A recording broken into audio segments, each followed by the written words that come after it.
Hello, everybody. Welcome back to our podcast powered by the Vedant International School. This is me, Bhavya, and today with me is mentalist and mind reader, Miss Achal, ma'am. And firstly, I would like to welcome you. Thanks for being here. Thank you so much for having me here, Bhavya. It's an honor and it's lovely being with you. And it means a lot for me to being able to take your podcast. And firstly, this is a podcast by the Vedant International School, and I'm a Vedantian of class 8th.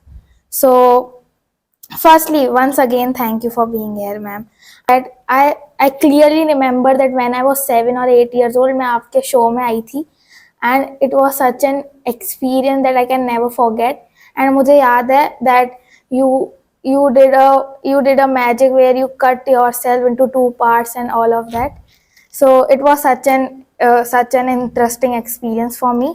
And before diving into all the questions, the first question मैं आपसे पूछूंगी कि आपकी क्या journey रही थी आपकी क्या जर्नी रही थी to become a mentalist, a mind reader, and आपको किस चीज़ ने इंस्पायर करा, और क्या बचपन से ही मैजिक में बहुत ज़्यादा इंटरेस्टेड थे? All right, Bhavya. Firstly, I'm not a pure mentalist or mind reader. I'm a magician. Because देखो, firstly ये clear होना जरूरी है कि what is the difference between a magician and a mind reader or a mentalist. Look, magician or a magic is a what I can say, ये एक different art form है and mind reading और mentalism is a part, ये सब category है magic की, जिसमें magic में बहुत सारी चीजें आती है, close up magic, table hopping, then escapism या इल्यूजन्स, बहुत सारी चीजें आती है। तो मैं माइंड रीडिंग करती हूँ but I am not a professional और so called I can say just mentalist, मैं वो नहीं हूँ। मैं मेंटलिज्म का सिर्फ एक दो इफेक्ट या दो चार इफेक्ट मैंने ज़्यादा नहीं सीखा है, तो मैं कुछ कुछ चीज़ें करती हूँ। बट हाँ, बेसिकली मेरा जो स्पेशलाइजेशन है वो है विजुअल मैजिक पे। लाइक विजुअली आप देख रहे हो कि आपके सामने कुछ दिख रहा है और दिखते दिखते वो गायब हो जाता है। आपको 50 का नोट एकदम क्लियरली दिख रहा है एंड आप उसको हाथों में देखते हो और वो विजुअली उसको 100 में कन्वर्ट हो रहा है। Getting my point? So this is magic, visual magic. So I started magic, learning magic when I was 2.5 years old। हमेशा अपन कहते हैं ना कि बच्चों को जैसा माहौल मिलता है वैसा सीखते हैं। My father is a mining engineer, वो जॉब में थे but magic was his hobby. उनको मैजिक का बहुत शौक था और इतना शौक था कि वो अपने चाइल्डहुड में अपने स्कूल को मिस करके, शायद आपने नहीं देखा होगा बट जो लोग मुझे इस वीडियो के थ्रू देख रहे हैं, जो बड़े लोग हैं, आपके पेरेंट्स, उनके एज के लोग, उन्होंने देखा होगा कि पहले गांव में या शहरों में मदारी आया करते थे, स्ट्रीट मैजिशियंस। एंड वो लोग क्या करते थे, वो मजमा लगाते थे। अभी भी है बट बहुत कम मिलते हैं। वो एक जगह पे एक मजमा लगाते हैं, मजमा इज लाइक काइंड ऑफ वो पूरी गैदरिंग इकट्ठी करते हैं, उनके 360 डिग्री में लोग इकट्ठे होते हैं, फिर वो 1 रुपए के सिक्के को कभी गायब करेंगे, कभी एक का दो बनाएंगे, मुंह से बॉल्स निकालते थे, बड़े बड़े लोहे के बॉल्स निकालते थे, कबूतर अपीयर करते थे, किसी को हवा में उड़ाते थे, एक बीज से, आम के बीज से पूरे आम का पूरा पेड़ बना देते थे। तो कई सारे ऐसे मैजिक होते थे जो हमारे मदारिस किया करते थे। एंड आई मस्ट से कि वो हमारे रियल मैजिशियन है, दैट इज वो हमारे एंसेस्टर्स है, मैजिशियंस की बात करें तो मेरे फादर उनके चाइल्डहुड में वो मदारिस के पीछे पीछे पूरा दिन भर घूमते थे, स्कूल मिस हो जाते थे, यार ये एक का सिक्का तो कैसे बन रहा है। उनको हमेशा क्यूरियोसिटी रहती थी। उस टाइम पे यूट्यूब नहीं था ना, वरना तो यूट्यूब पे सर्च मारते कि कैसे हो रहा है, लेकिन उस टाइम पे एक ही काम था कि वो पीछे पीछे घूमते थे। लेकिन बिकॉज वो इंजीनियर बन गए, उनकी जॉब लग गई, तो वो कहीं ना कहीं चाइल्डहुड का ड्रीम विश उनके मन में था। फिर उदयपुर में वो सेटल हुए। हम लोग प्रॉपर बाजोड़ से बिलोंग करते हैं, it is a village near Sikar district में। तो पापा पढ़ने के लिए उदयपुर आए थे और वहीं वो सेटल हो गए थे। तो वहां पर वो बताते हैं कि उन्होंने अपना पार्ट टाइम शॉप खोला था जॉब के साथ में, मैजिक का, जहाँ पे वो छोटे छोटे मैजिक, मतलब अलग अलग जगह जाते थे। कभी मैजिक फेयर्स होते हैं, मतलब कई मेलों में भी आप देखोगे ना मैजिक स्टॉल्स होती है, वहां से वो मैजिक सीखते थे। कई अलग अलग दिल्ली से जाते थे, बहुत सारी जगह गए, वहां से वो मैजिक के एज अ हॉबी कलेक्ट करके और उन्होंने शॉप डाली थी। एंड मेरा जब जन्म हुआ तो मुझे 1.5-2 साल में से ले जाना स्टार्ट कर दिया शॉप पर। एंड लाइक दिस टेबल, वो मुझे एक टेबल पे बिठाते थे एंड वहाँ बैठ के देखा करती पापा क्या बता रहे। तो आई कैन से मुझे कभी भी गुड्डे गुडिया खिलौने होते ना, घर घर खेलते हम, वो कप कढ़ाई, ये सब कुछ नहीं देते थे, मुझे मैजिक ही मिला है खेलने के लिए। So this is how I got attracted towards this art form. तो मैंने फर्स्ट मैजिक सीखा था when I was 2.5 years old। तो तब से मेरा जर्नी स्टार्ट हुआ था। एंड जब मैंने उसको सीखा, मेरे फादर बताते हैं कि वो मुझे सिखा के सो गए एंड रात को 11 बजे उनकी आँख खुली and I was 2.5 years old, a kid doing practice of that small act. तो दैट वाज समथिंग, पापा को लगा यार इसमें इतना इंटरेस्ट है, इसको और मैजिक सिखाते। एंड तब उन्होंने सिखाना स्टार्ट किया। And when I was 4.5 years old in 1997, I performed my first stage show in my own school annual gathering में। The first show went so great, लोगों ने तो नो डाउट रिस्पॉन्ड किया, तालियां बजाई, वो सब तो था ही। मुझे वो समझ में नहीं आ रहा था, मेरे को पापा ने जो बोला वो अपने कर दिया, ज्यादा कहाँ समझ में आता है 4.5 साल के बच्चे को। नेक्स्ट डे हर न्यूज़पेपर में मेरा फोटोज छप गया, मतलब पूरी एनुअल फंक्शन की न्यूज मेरे नाम से लग गई। That became the turning point of my life. मेरे फादर को लगा कि यार एक शो में आंचल को इतना फेम मिल रहा है, तो उनको लगा नहीं अब इसको आगे बढ़ाना चाहिए। सो दैट वाज द स्टार्टिंग। फिर उसके बाद तो नियर बाय हम लोगों ने कई सारे शोज के टिकट शोज, वो बड़ा जर्नी है, but this is the starting of my journey. Like the second question which I was about to ask was कि आपका टर्निंग पॉइंट क्या था लाइफ में, और आपने उसको एक ही आंसर में सम अप कर दिया पूरा कि आपका टर्निंग पॉइंट क्या था। एंड आपने कौन से साल की उम्र में you did your first magic, और लाइक 4.5 years में आपने अपना फर्स्ट शो कर लिया। एंड जब कोई अच्छे से बोलना भी नहीं सीख पाता है, आपने अपना फर्स्ट मैजिक कर लिया। एंड अभी तो आपने जब हमारे स्कूल में शो करा था, that everybody was so fascinated कि उनको भी मैजिक सीखना है, क्योंकि अर्लियर कोई शो हुआ था बट उसमें हमने सीखा नहीं था मैजिक कैसे करते हैं। और अभी भी सब वही सोच रहे थे कि है ना अभी कल शो होगा एंड पूरा स्कूल ही आपके शो पे आ रहा है। And it was such an lovely experience at your show at our school. And आपने जो भी बताया कि आपने कैसे मैजिक करा ये वो, एंड आप इंडियाज गॉट टैलेंट पे भी आ चुके हो। एंड आपका मैंने फर्स्ट मैजिक शो देखा था and I was begging my parents to let me go कि मेरे को जाना है and I went with my friends, I even remember that. So that was such and आपने कैसे एक्सप्लेन करा अपनी जर्नी को, दैट वाज सच, मतलब मैं क्या ही बोलूं। मुझे लगा कुछ ज्यादा लंबा कर दिया। नो ओके, आपने 2 क्वेश्चंस को एक आंसर में ही सम अप कर दिया। Sorry for that. Okay, please continue. And जैसे कि अभी द थर्ड क्वेश्चन इज कि जैसे कि आप लोगों के थॉट्स गैस कर लेते हो, एंड लोगों का क्या रिएक्शन होता है जब आप आपके थॉट्स गैस कर लेते हो। और अभी भी लोग ये होता है कि मैजिक को अभी भी जादू टोना और काला जादू से रिलेट करते हैं, तो आप मतलब उनका रिएक्शन क्या होता है। एंड फिर भी पीपल आर लाइक कि मेरे साथ तो नहीं हुआ है तो सच नहीं होगा ये वो। सो ओके, तो यहाँ पर हमारे पास 2 पॉइंट ऑफ व्यू है। एक पॉइंट ऑफ व्यू वो है कि जिनको लगता है जादू मतलब जादू टोना, काला जादू, तंत्र मंत्र एंड। सेकंड जो आपने बोला कि यार ठीक है मेरे साथ नहीं हुआ, सच नहीं हुआ, इन्हीं के लोग हैं। एक्चुअली दोनों ही अपने आप में अधूरे हैं। अधूरे in the sense for me magic is far beyond टोटका, तंत्र मंत्र, काला जादू। देखो एक चीज मैं हमेशा से मानती हूँ, बीइंग स्पिरिचुअल पर्सन, स्पिरिचुअल मतलब मैं कोई स्पिरिचुअल गुरु नहीं हूँ, बट मेरी जो फैमिली है, हम लोग ऑप्टिमिस्टिक लोग हैं। हम लोग भगवान में भरोसा करते हैं, मंदिर जाते हैं, पूजा पाठ करते हैं। एंड मैं हमेशा से मानती हूँ ये सारी चीजें जो चलती है ना, वो चलती है हमारी श्रद्धा से, हमारा बिलीफ सिस्टम। अगर आज भी गांव की बात तो छोड़ो, चलो गांव में कई बार होता है कि एजुकेशन का थोड़ा सा फर्क हुआ, या ये कह सकते हैं कि अवेयरनेस की वजह से ज़्यादा अवेयरनेस नहीं हो पाती है गांव में, तो इसलिए लोग तांत्रिकों के पास चले जाते हैं, झाड़ फूक करवाते हैं एंड वो सब करवाते हैं। But I don't know, personally I believe अगर आप भरोसा करते हो तो होता है, नहीं करते हो तो नहीं होता है। आई थिंक इसमें तुम्हें बहुत कुछ डेप्थ में इसका जवाब मिलेगा। Everything depends on your believe system. अगर आप अभी से अपने सबकॉन्शियस माइंड में ये बिठा लो that you are great, you are the best, आपको ग्रेट बनने से कोई नहीं रोक सकता, बशर्ते वो बिना डाउट आपको अपने सबकॉन्शियस में बिठाना पड़ेगा। आप देखो ना यार, कई बार ऐसा होता है, just tell me one thing, तुमने अपने फैमिली में भी देखा होगा, हमारे घर में कोई काम नहीं होता, इवन मैं बीइंग अ मैजिशियन ये सब कुछ समझने के बाद भी घर में कोई काम नहीं होता है तो हम लोग क्या बोलते हैं, भगवान ये काम करवा देना, 100 रुपए का प्रसाद चढ़ाऊंगा। अब एक बात बताओ, कौन से भगवान ऐसे हैं जो बोलते हैं कि तुम 100 रुपए का प्रसाद चढ़ाओगे तो ही मैं काम करूंगा? सोचने वाली बात है, लॉजिक। इवन अभी भी मेरे शोज में हम हर संडे एक नारियल चढ़ाते हैं। जानते हो क्यों?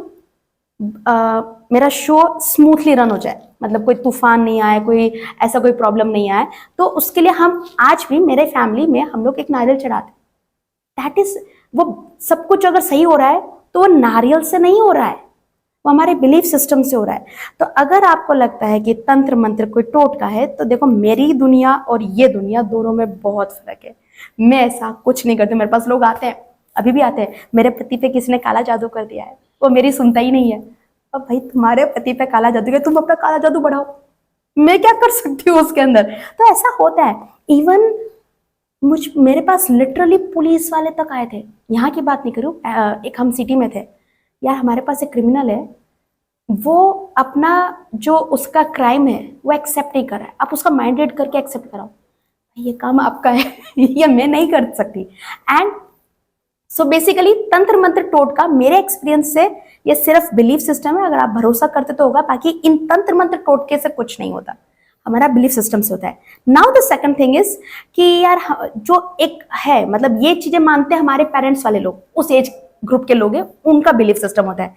अभी जी की जो यंग जनरेशन है, जो यूथ है, मैं तुमसे छोटे बच्चे तो मैजिक पे ट्रस्ट करते हैं, मैजिक हुआ वाओ एंजॉय करते हैं, लेकिन एक एज आती है 14 ईयर्स टू 25-30, उनको ले लगता है हमारे सारे जादूगर लोग सिर्फ बेवकूफ बनाते, ये तो पागल बनाते, उनका ऐसा लगता है। भाई आपको पागल बनाने के लिए भी बहुत मेहनत करनी पड़ती है, और हम जिस तरह से पागल बनाते हैं, पहली बात हम पागल नहीं बनाते, हम आपको एंटरटेन करते हैं। There is a big difference, पागल बनाना और बेवकूफ बनाना या एंटरटेन करना। पागल बेवकूफ वो लोग बनाते हैं जो आपका कोई सामान चुरा कर लेके जाते हैं, हम आप में खुशियां बांटते हैं। So there is a big difference. रही बात ये सोच की मेरे साथ नहीं हुआ, सो ये वक्त का मतलब टाइम का चेंज है। जब तुमने शो देखा था फर्स्ट टाइम, तब तुम्हें, जब मैं कटी थी उस पर तुम्हें बहुत ताजुब हुआ था। ऐसा नहीं कि आज लोगों को ताजुब नहीं होता, आज भी होता है, बट आज उससे ज्यादा ताजुब तब होता है जब आप किसी को खुद को हिप्नोटाइज करते हो, जब आप किसी के मन की बातें पढ़ते हो, उनको अरे यार मेरे साथ हुआ, भाई मैं कट गई स्टेज पर, वो एक बात है, पर जब लोगों को लगता है कि मेरे साथ जादू हुआ, तो उनका बिलीफ सिस्टम बढ़ रहा है, मतलब वो जादू में भरोसा बढ़ रहा है। तो आई थिंक मैंने तुम्हारे दोनों पॉइंट्स को कवर किया है, राइट? तो इस पॉइंट में मैं एक ही बात कहूंगी, और एक और बात, प्लीज जो भी मुझे इस बात वीडियो के माध्यम से देख रहे हैं, प्लीज जादूगरों के लिए ऐसा मत बोलिया करें कि जादूगर लोग बेवकूफ बनाते, पागल बनाते। नहीं करते यार, हम लोग ऐसा कुछ नहीं करते। हम, हमारी मेहनत है यार, सालों से प्रैक्टिस कर रहे हैं आपको वो 30 सेकंड का इफेक्ट देने के लिए।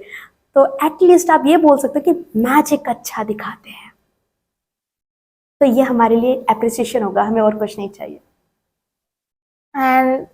एंड आप जैसे बोल रहे हो कि आपने 2.5 साल से मैजिक सीखा था, and now you are 32 years old, and like आपने कितने सालों से प्रैक्टिस करी है, आपको 27 ईयर्स हो गए इस फील्ड में, एंड हर एक मैजिक ट्रिक में आपकी बहुत सारा प्रैक्टिस, डेडिकेशन सब गया होगा। तो एक मैजिक ट्रिक के पीछे कितना लॉजिक होता है और कितना साइंस होता है, क्योंकि वैसे तो हम साइंस को मानते नहीं है, पर जैसे कि जब मैजिक्स की बात आती है तो हम साइंस को कंसिडर करने लग जाते हैं कि ये तो सच होगा नहीं। Right, okay. पहली बात यार, कैमरे में तो मत बताओ कि मैं 32 की हो गई यार। ओके दैट्स फाइन, चलो जॉक्स अपार्ट। वेल, किसी ट्रिक के पीछे कितना लॉजिक, कितना प्रैक्टिस, कितना साइंस होता है, depends on the choice of the tricks. कोई भी चीज हो हम परफॉर्म कर रहे हैं, मैं तुम्हें बताऊंगी, मेरा एक एक्ट था, मतलब जब मैं स्टेज पर परफॉर्म करती हूँ, तो जब मैंने अपने आप को काटने वाला एक्ट स्टार्ट किया था, मैंने उसकी इतनी रिहर्सल नहीं की थी जितनी रिहर्सल मैंने 2 रबर बैंड को ऐसे एक के अंदर एक हम उलझा देते हैं और उसको पेनिट्रेट करते हैं एक दूसरे के अंदर से, उसके लिए मुझे 1.5 साल लगा था। तो it depends on the slight of hands कि आप कौन सा एक्ट कर रहे हो। आप जो स्टेज पर देखते हो ना, उसमें हमें पर्टिकुलर एक्ट से ज़्यादा रिहर्सल जाती है हमारी पूरी कोऑर्डिनेशन की, लाइट्स, म्यूजिक, डांस, स्पीच जो हम बोलते हैं, डिलीवरी, जब कोई असिस्टेंट एंटर करता है उसको क्या एक्ट करना है, उसको शोमैनशिप, उन सब का ओवरऑल जो प्रेजेंटेशन है उस पर मेहनत जाती है। एंड मैजिक इज ऑलवेज, आई हमेशा से कहती हूँ कि जादू केवल 10% या 20% ट्रिक्स होती है। मतलब अगर आपने ऐसा मत सोचना कि अगर आपने कोई इंटरनेट पे कोई जादू देख लिया तो आप जादूगर बन गए ना, आपने सिर्फ उसकी ट्रिक जानी है। जादू तो तब बनता है जब आप उसको परफॉर्म कर रहे हो और लोग समझ नहीं पा रहे, लोग उस पर खुश हो रहे हैं। वो 80-90% का जो पार्ट है ना, that is how you present it. अच्छा, ऐसा क्यों होता है, हम कोई कई बार मूवीज देखते हैं, एक्टिंग तो बहुत सारे लोग कर रहे हैं, मूवीज बहुत सारी बनती है, बट क्यों ऐसी कोई कोई मूवीज होती है जिनको देखते तो आप रोने लग जाते हैं, आप उससे कनेक्ट हो रहे हैं। मैजिक भी ऐसा ही है, the way you present it, लोग उससे कनेक्ट हो रहे हैं, यार वाह ये ऐसा हो रहा है। तो हमेशा मैजिक में वही चीज है। इसलिए अब जो मेरे चॉइस ऑफ एक्ट्स हैं वो थोड़े थोड़े डिफरेंट होते जा रहे हैं। मैं कोशिश करूँगी, पहले मैं अपने टीममेट्स को उड़ाती थी, अब मैं वर्क कर रही हूँ कि मैं किसी ऑडियंस के पर्सन को उड़ाऊंगी। मतलब हम उड़ाते हैं, ऐसी बात नहीं है, बट तरीका मुझे डिफरेंट है कि लाइक मेरे चारों ओर लोग खड़े हों, आगे पीछे साइड में सब जगह, किसी को पता नहीं, या मे भी शायद मैं ऑडियंस में जाऊँ और ऑडियंस में से किसी बंदी को हवा में उड़ाऊँ, ऑडियंस में रह के। तो लाइक चीज वही है, कोर वही है, बेसिक वही है, लेकिन तरीका बदल रहे हैं to make it more believable.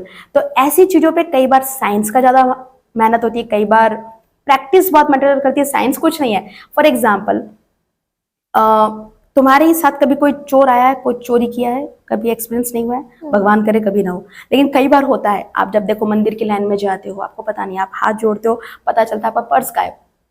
वहां पे साइंस क्या काम कर रही है? कुछ काम नहीं कर रही है भाई, उसकी प्रैक्टिस है।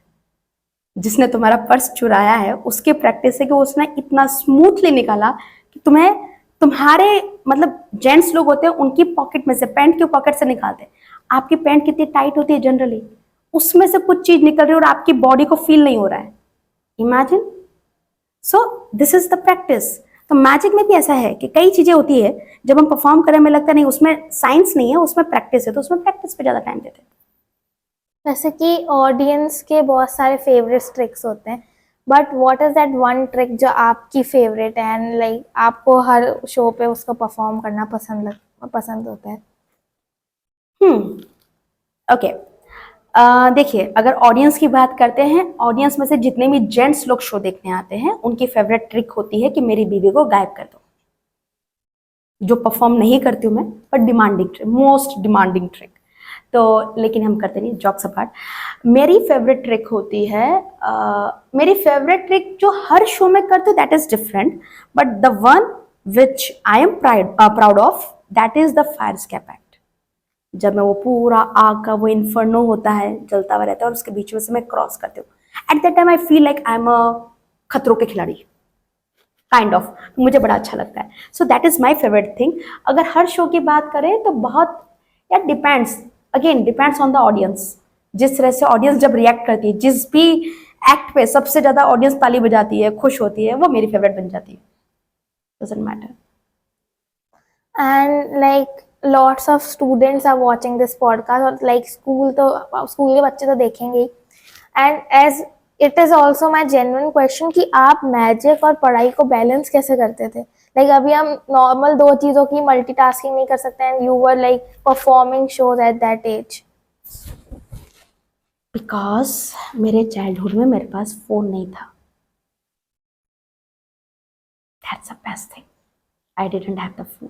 मुझे फोन मिला था 2011 में। क्यों मिला था? I was in India's magic star show, एक टीवी शो था, स्टार वन चैनल का आया था, जो मेरी लाइफ का पहला टीवी शो था।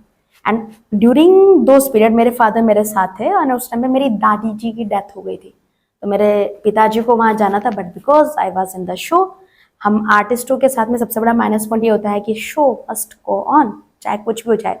तो मैं शो में थी, पिताजी वहाँ गए थे, तब मुझे वो अपना फ़ोन दे के गए थे कि ये आप फ़ोन रखिए, कि इन केस, बिकॉज मेरे पास और कोई फैमिली से था नहीं, मैं जहाँ थी वहाँ पे सारे वो प्रोडक्शन हाउस, टीवी वाले लोग या फिर मेरे फ्रेंड्स जो वहाँ आके बने थे, जिनको मैं पहले से इतना अच्छे से नहीं जानती थी, जो मजिशियंस हमारे कॉम्पिटिटर्स जो थे, हम लोग वही लोग साथ में थे। तो तब मुझे फ़ोन आया था, and at that time I was in first year, मैं फर्स्ट ईयर में थी, हाँ उस टाइम पे। तो मुझे कॉलेज में आने के बाद फ़ोन मिला। मैं मैनेज कैसे करती थी, मैं हमेशा से बोलती हूँ अच्छे नंबर से स्कोर करने के लिए आपको बहुत दिन भर 24 घंटा हाथ में किताब लेके पढ़ने की ज़रूरत नहीं है। आप सिर्फ कॉन्सेंट्रेट वहाँ रखो, आपका कॉन्सेंट्रेशन अच्छा है, आप जो भी पढ़ोगे आराम से याद होगा। एंड सबसे मेन बात, पढ़ाई में एक इंटरेस्ट डेवलप है। ये अलग बात है, मेरे को भी नहीं था मेरी एज टाइम पे, मुझे बिल्कुल पसंद नहीं थी, लेकिन हाँ अभी समझ में आता है अगर हमें पढ़ाई में मज़ा आता है, अगर हम इंटरेस्ट लेके पढ़ते तो हमें याद हो जाता है। तो मैंने ऐसे ही किया था यार, साल भर शोज करती थी। मैं एग्जाम्स होते थे मार्च अप्रैल जब भी होते थे, अगर मार्च में होते तो मैं फेब में आती, अप्रैल में होते तो मैं मार्च में आती थी, फ्रॉम द 4th स्टैंडर्ड।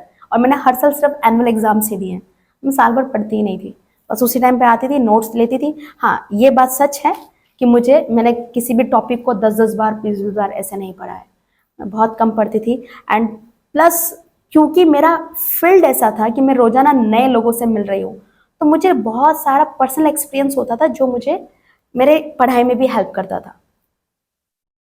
तो लाइक जितने भी स्टूडेंट्स हैं लाइक इन आवर स्कूल, उनमें या यूनिवर्सली जिसमें बहुत सारा टैलेंट होता है, बहुत सारी हॉबीज होती है, बट वो फॉलो नहीं कर पाते हैं बिकॉज दे थिंक कि पढ़ाई इंपॉर्टेंट है and like parents won't allow, and for that reason they somehow quit their hobbies और टैलेंट। तो आप उनको क्या एडवाइस दोगे दैट अगर तुमको इसमें पैशन है, you need to follow this, और whatever your advice is?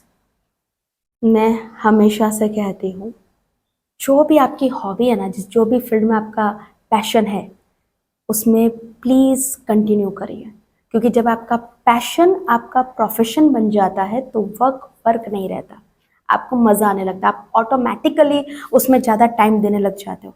और जब आप ज़्यादा टाइम देते हो तो आपको ये नहीं लगता यार मैं 14 घंटे 15 घंटे 16 घंटे काम कर रहा हूँ, आपको लग रहा है यार मैं तो अपना पैशन जी रहा हूँ। So you enjoy that time. अब रही बात पेरेंट्स की जो अलाउ नहीं करते हैं, तो मैं उन सबसे कहूँगी सरकारी नौकरी इकलौता ऑप्शन नहीं है, प्लीज़ ट्राई टू अंडरस्टैंड। बच्चों पे प्लीज़ ऐसा प्रेशर मत करिए कि अगर वो आईआईटी नहीं करेगा या वो पढ़ाई नहीं करेगा तो कुछ नहीं होगा, नहीं। मैं ये ज़रूर कहूँगी बच्चों को फोकस करिए, देखिए अगर उसको क्रिकेट पसंद है तो उसको मोटिवेट करिए कि अगला सचिन तेंदुलकर, विराट कोहली या एमएस धोनी बने। अगर उसे बैडमिंटन खेलना पसंद है तो उसे बताइए कि आप साइना नेहवाल बने, टेनिस पसंद है तो सानिया मिर्जा बने, बहुत सारे नाम हैं। तो कहने का मतलब ये कि अगर आपको किसी भी फील्ड में पैशन है, इंटरेस्ट है, तो उसको सीरियसली ले लीजिए, उसको अपना 100% दीजिए।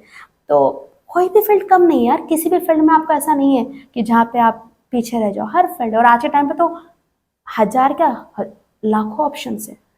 एंड आपने इससे रिलेटेड एक कैंपेन भी करा था, ब्रेक द डिप्रेशन वाला, एंड आप what was your inspiration to start this campaign? और वो पूरा सोलरी किड्स पे ही डिपेंड था, तो what was your inspiration and journey कि हमको मेंटल हेल्थ पे फोकस करना चाहिए बेसिकली फॉर किड्स और स्टूडेंट्स?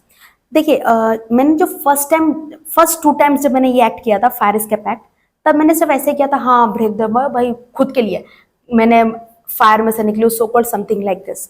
लेकिन लास्ट कुछ टाइम से मैं नोटिस करने लगी, मतलब आती तो पहले भी थी न्यूज़, बट मैं कुछ नोटिस करने लगी, आए दिन जो खबरें आती थी, भाई इसने सुसाइड इसलिए किया है, कभी कोई करियर, और स्पेशली जब मैं कोटा में परफॉर्म किया था, मैंने शोज किए थे, तो वहाँ पर मेरे को बहुत सारी न्यूज़ पता चलती थी। आए दिन स्टूडेंट्स कभी छलांग लगा रहे हैं, कभी क्या कर रहे हैं, उनको लगता है लाइफ मजाक है। लाइफ मजाक नहीं है। आपको नहीं पता आपके सुसाइड के बाद आपकी फैमिली को किस कदर और कितना कुछ पूरी जिंदगी झेलना पड़ता है। वो कमी एक होता है हादसे में मर जाना, जिसमें इंसान ईश्वर को कोसता है, वो अपने किसी न किसी को ब्लेम करता है। लेकिन जब आप ऐसा कुछ कदम उठा लेते हैं ना, तो इंसान को, स्पेशली पेरेंट्स को, अपनी परवरिश पे डाउट होने लग जाता है, हमें हमारी कहाँ कमी रह गई थी। मतलब आपका कोई अधिकार नहीं बनता है कि जो जिंदगी आपको खुद की वजह से नहीं मिली उसे आप खुद छीन सके। आपका जीवन जो है आपको अपने मम्मी पापा से मिला है, वो एक प्योर फॉर्म है उनके प्यार का, उनके पेरेंट्स ने आपको ये जीवन दिया है, तो आप कैसे अपने आप से वो जीवन छीन सकते हैं? बशर्ते होना ये चाहिए कि आप उसका सोल्यूशन निकालो। और हमेशा से मैं मानती हूँ, एक तुम बताओ भव्या, क्या ऐसा कोई ताला बना है जिसकी चाबी ना हो? तो ऐसी कैसे कोई प्रॉब्लम हो सकती है जिसका सोल्यूशन ना हो? आपको उसमें जरूरत है सिर्फ और सिर्फ शांत होके उसके सोल्यूशन पे फोकस करने की, आपको माइंडसेट चेंज करने की। And because of that only मैं जब जितने ये देखा तो मुझे लगा शायद मेरा जो लाइफ का सबसे बड़ा एक्ट है, अगर उससे इंस्पायर होके 5 लोग भी अपना माइंड चेंज करते हैं एंड वो अपने डिप्रेशन को लेकर या अपने मेंटल हेल्थ को लेकर या थॉट्स को लेकर उनको ये लगता है नहीं यार we should try one more time, क्या पता आप एक और कोशिश करोगे और आप जीत जाओ, हमें थोड़ा ना पता है। तो बस बात उतना ही है, तो बस टू इंस्पायर दैट थिंग मैंने इस एक्ट को अपने इस चीज से जोड़ लिया। और सबसे बड़ी बात है आज की डेट में सबसे बड़ा इशू है, किसी भी देश की ताकत होती है उसका यूथ, युवा। और हमारे देश में मैं युवा देखती हूँ यार 5 साल के प्यार में आप धोखा खा के मर सकते हो, 25 साल से आपके घर वाले आपसे प्यार कर रहे हैं। वो लाइन था ना मुन्ना भाई एमबीबीएस उस मूवी में, उनके लिए आप जी नहीं सकते। एंड कभी कभी ऐसा हो भी सकता है, माइट भी फैमिली का भी प्रेशर होता है, आई ट्रूली अग्री दैट। जितने भी लोग मुझे देख रहे हैं मैं ये नहीं कह रही हूँ कि हर का एक ही पॉइंट ऑफ व्यू होता है, कई बार होता है कि फैमिली प्रेशर इतना होता है कि बच्चे अपने मन की बात कह भी नहीं पाते। और मेंटल हेल्थ की डिप्रेशन एंजाइटी इन ये जो वर्ड्स है, because being a psychologist I am saying, लोगों को लगता है कि इसको पागलपन से जोड़ते हैं। अगर हम किसी को बोलते हैं ना कि आपके घर में ऐसा कोई भी आपके बच्चों को कहीं डिप्रेशन तो नहीं है, मेरा बच्चा पागल तो ना, अरे पागल होना इज डिफरेंट, डिप्रेशन होना इज डिफरेंट। और जब से हम लोग सोशल मीडिया की खुशियों में अपनी खुशी को ढूंढ रहे हैं तब से हम रियल वर्ल्ड से डिस्कनेक्ट होते जा रहे हैं। मैं ये नहीं कह रही हूँ कि सोशल मीडिया बुरा है, नहीं बिल्कुल नहीं है यार। सोशल मीडिया एआई इन सब ने हमारे जीवन को बहुत आसान कर दिया है, दैट्स अ फैक्ट। बट साधनों को साधनों के हिसाब से इस्तेमाल करना चाहिए, उनको अगर हम अपनी खुशियों से अपनी जिंदगी से जोड़ देते हैं। मैं देखती हूँ कई बार लोग देखते हैं कि कोई फोटो पोस्ट किया उसमें अगर लाइक्स नहीं आए तो टेंशन हो जाती है, यार मेरे फोटो पे लाइक नहीं आया। भाई ये कोई टेंशन का कारण है सोचा जाए तो, लेकिन लोग हो गए ऐसा। सो प्लीज इसके लिए एक ही ऑप्शन है, मतलब मैं अपने जब मैं ये एक्ट करूंगी डेफिनेटली तब मैं इसको बोलती हूँ रियल वर्ल्ड से कनेक्टेड रहो। रियल वर्ल्ड मतलब nature, first is nature, second is सच्चे दोस्त जो बिना फोन के भी आपके साथ रहे, आपकी खुशी में या आपके गम में, आपकी मुसीबतों में। मतलब कोई भी आपको गलत राय देने वाला नहीं हो।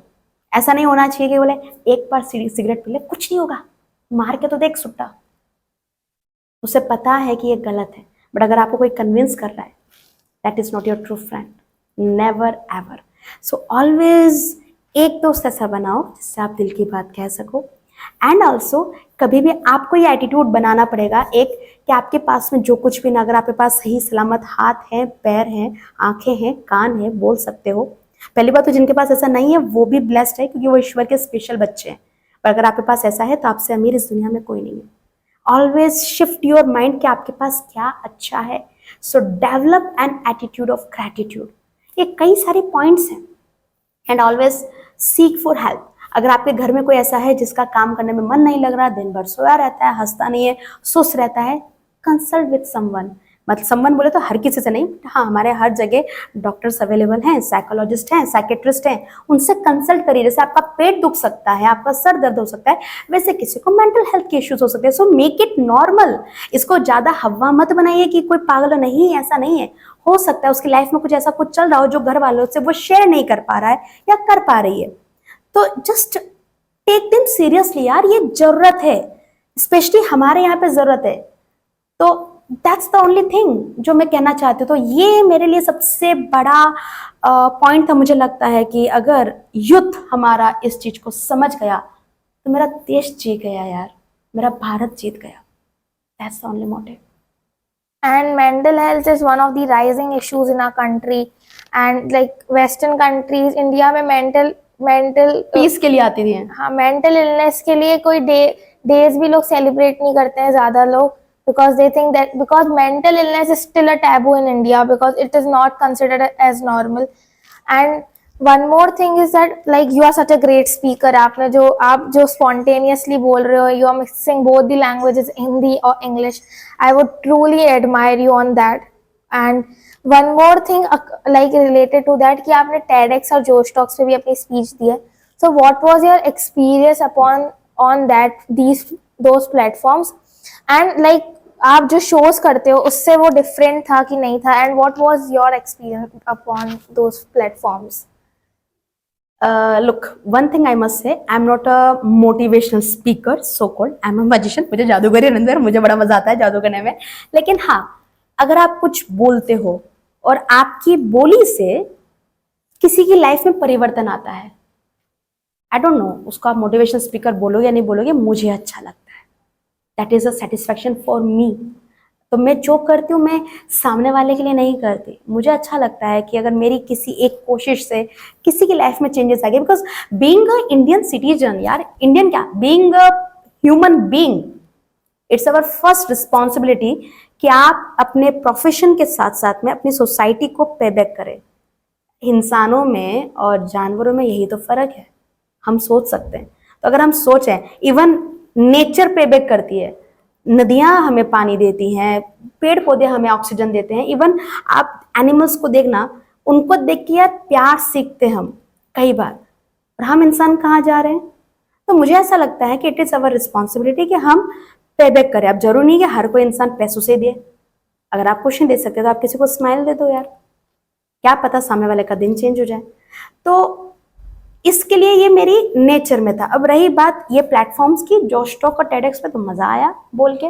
पता नहीं था यार हम भी मोटिवेशनल स्पीकर है, ठीक है बोल गए. मैंने अपनी जर्नी शेयर की, मैंने अपने थॉट शेयर किए, उनको अच्छा लगा, उन्होंने उसको कंसिडर किया और वहां पर वो अच्छे से हुआ. So it was a wonderful experience and what I can से, I am looking forward for more talks. And like I don't know that if you will consider this talk as in your career कि आपको इसमें मजा आया, तो because I am enjoying a lot as you are speaking, as you are so confident, as मतलब आपने I don't know आपको कभी public speaking का डर भी होगा कि नहीं. At start like I'm so much thankful to you and like आप जैसे बोल रहे हो Hindi English in so spontaneously. And as we are reaching the end of this podcast, so like lastly I would say that like you, I don't know how many people you have inspired today, like a lot of kids, lot of students of our school, and like I think many people will see that, बहुत सारे लोग देखेंगे, and like they will also learn कि अगर आप hard work और अपना dedication put करते हो and अपने passion को follow करते हो तो you can reach here, और आप like you can reach the height of your career. And once again I would thank you for on the behalf of our school and me personally. बहुत मजा आया and it was such an interesting and inspiring conversation with you, and once like thank you for being here. So thank you so much Bhavya. तो मैं मेरा thank you note as usual, मैंने इतने सारे जवाब दिए और इतने लंबे लंबे दिए, तो इसको भी मैं इतना शॉर्ट में नहीं बोलूंगी. फर्स्टली जिस तरह से आपने बोला कि मुझे ये याद रहेगा, ये ऑब्वियसली याद रहेगा यार. तुम 8th स्टैंडर्ड में, मेरी लाइफ में मुझे पहली बार 8th क्लास के बच्चे ने इतने प्यारे प्यारे सवाल पूछे. सो आई रियली लव्ड इट. हाँ, क्योंकि तुम ये बात मैं इसलिए बोलोगी तुमने सबको बता दिया कि आई एम 32, वरना मैं नहीं बताती ये बात. Okay, so for me you are a kid and I really enjoyed a lot. तुमने जिस तरह से रिसर्च की, जिस तरह से तुमने सवाल पूछे, मुझे बहुत मजा आया. एंड डेफिनेटली यार इतने सारे पेरेंट्स हमें देख रहे हैं, अगर किसी एक पेरेंट के भी माइंड में यह आ गया कि उन्हें बच्चों को प्रेशर नहीं करना है, और जितने बच्चे हमें देख रहे हैं किसी के भी एक भी बच्चे के माइंड में यह आ गया कि हमारे पैशन को हम प्रोफेशन बना लें और अपनी लाइफ में खुश रहें. यार look, one thing I always think, मतलब मेरी सोच ऐसा है, हम सारे लोग काम क्यों कर रहे हैं? हैप्पीनेस के लिए. पैसा क्यों कमाता है आदमी? कि भाई मेरा परिवार चलेगा, या मेरा घर चलेगा, या मैं उस हाइट पे पहुंचूंगा. उस हाइट पे पहुंच गए, आपका घर चल गया, उसके बाद क्या? उससे मिलता क्या है? खुशी. तो खुशी जो है वो बाहर की चीजों में नहीं, खुशी हमारे अंदर में रहती है. सो बी हैप्पी, स्टे हैप्पी. और हैप्पीनेस का सबसे अच्छा तरीका होता है देने लग जाओ, देने लग जाओ विदाउट एनी स्वार्थ. कोई भी ये सोच के नहीं कि यार इसके बदले मुझे क्या मिलेगा. जब हम बिना ऐसा सोचे कि यार ठीक है ना, मैंने दिया, मेरा ईश्वर जानता, मैं जानती हूँ, आपके अंदर फिर वो खुशी और आनंद में डिफरेंस है. आनंद वो होता है जो हमें दिल से अंदर से खुश करता है. खुशी थोड़ी देर की होती है, आनंद परमानेंट होता है. So just this is the thing. So thank you so much for having me Vedant school. जितने भी लोग मुझे देख रहे हैं, थैंक यू सो मच. अगर मैं कुछ गलत बोल गई तो I am really sorry for that. मेरा इंटेंशन बिल्कुल ऐसा नहीं था, लेकिन हाँ ये पॉइंट जरूर था कि आप लोग खुश रहें और बच्चों को सपोर्ट करें. कि अगर आज मैं यहाँ बिल्कुल नहीं होती, अगर मेरे माता पिता और मेरा छोटा भाई गुरु उसने मुझे इतना सपोर्ट नहीं किया होता। मेरा फ्रेंड डेविड,